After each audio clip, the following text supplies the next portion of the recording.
power went out in the neighborhood a couple of weeks ago, and it was funny that there wasn't much of a delay, and our children were all gathered with us here in the living room.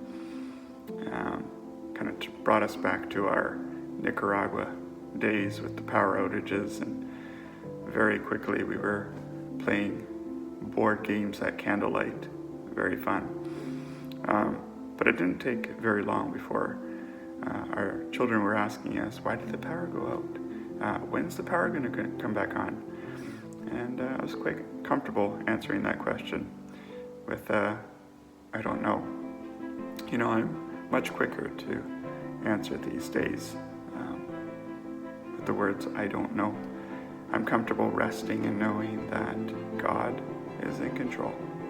We actually have never really been in control, but these days are becoming more keenly aware of the uncertainty of life. About boasting in tomorrow, it reminds us, now listen, you who say, today or tomorrow we will go to this or that city, spend a year there, carry on business, and make money. Why, you don't even know what will happen tomorrow. What is your life? You are a mist that appears for a little while and then vanishes. Instead, you ought to say, if it is the Lord's will, we will live and do this or that. As it is you boast in your arrogant schemes, all such boasting is evil. If anyone then knows the good they ought to do and doesn't do it, it is sin for them. About a month ago, we were caught by surprise, having to cancel our long-awaited trip back to Nicaragua. We left Nicaragua 3 years ago, and this was going to be our first trip back to see our friends and see the country again. And all the planning that was going on for this trip, I don't think we ever felt like we needed to add the words, if it is the Lord's will, in our planning. The truth about the uncertainty of daily life is becoming very familiar to us. I'm thankful to be brought back to a place where I'm reminded that the future has always been uncertain. I'm reminded of my dear friends in Brazil and in Nicaragua who know this reality in their daily life very, very well. Share with you a quote from Corrie ten Boom. Never be afraid of trusting an unknown future to a known God. Just think these were the words of Corrie ten Boom. I would say she would know about the uncertainty of life and the future. We can join Corrie in declaring God holds the future. In Exodus, we read that the Israelites stood at the edge of the Red Sea with an army of Egyptians fast approaching. If there ever was a group that of people who have any reason to panic, it would be the Israelites, with the Egyptian army charging towards them as they were stuck at the banks of the river. Exodus 14:10-14 says, as Pharaoh approached, the Israelites looked up, and there were the Egyptians marching after them. They were terrified and cried out to the Lord. Then they said to Moses, was it because there were no graves in Egypt that you brought us to the desert to die? What have you done to us by bringing us out of Egypt? Didn't we say to you in Egypt, leave us alone, let us serve the Egyptians? It would have been better for us to serve the Egyptians than to die in the desert. Moses answered the people, do not be afraid. Stand firm, and you will see the deliverance the Lord will bring you today. That's faith.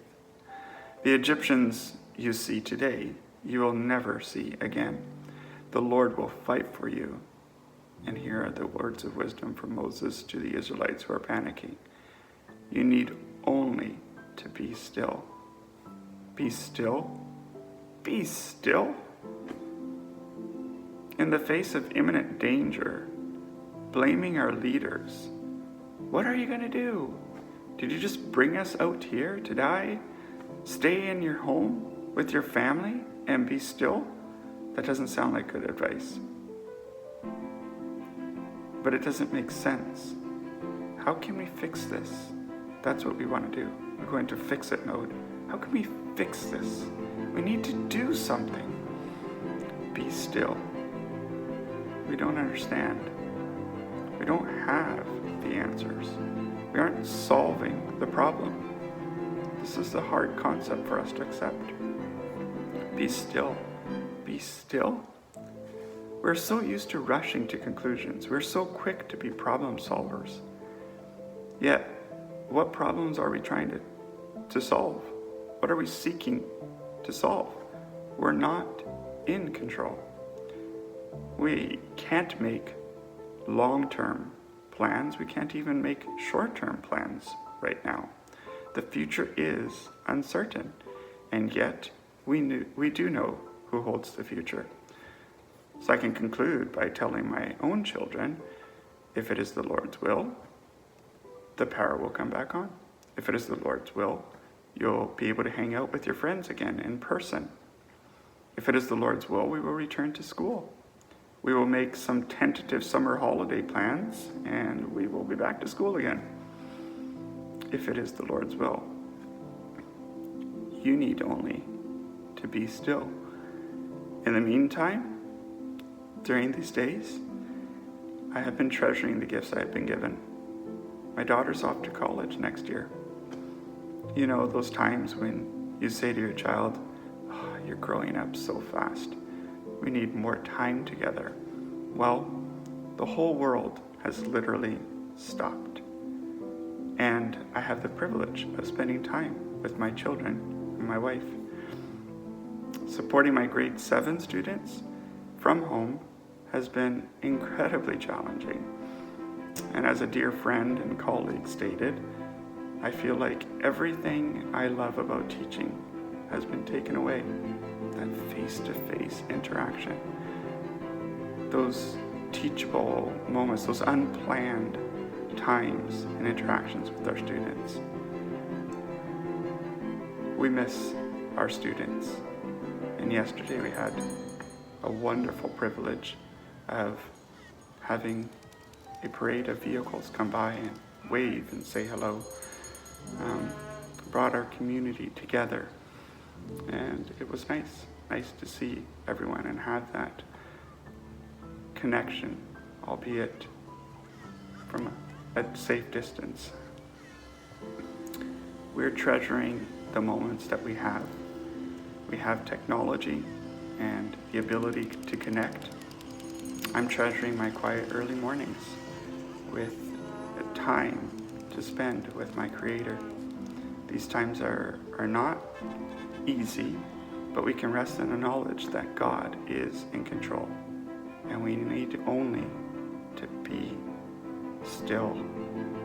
So let me conclude with Psalm 46, verse 10. Be still and know that I am God.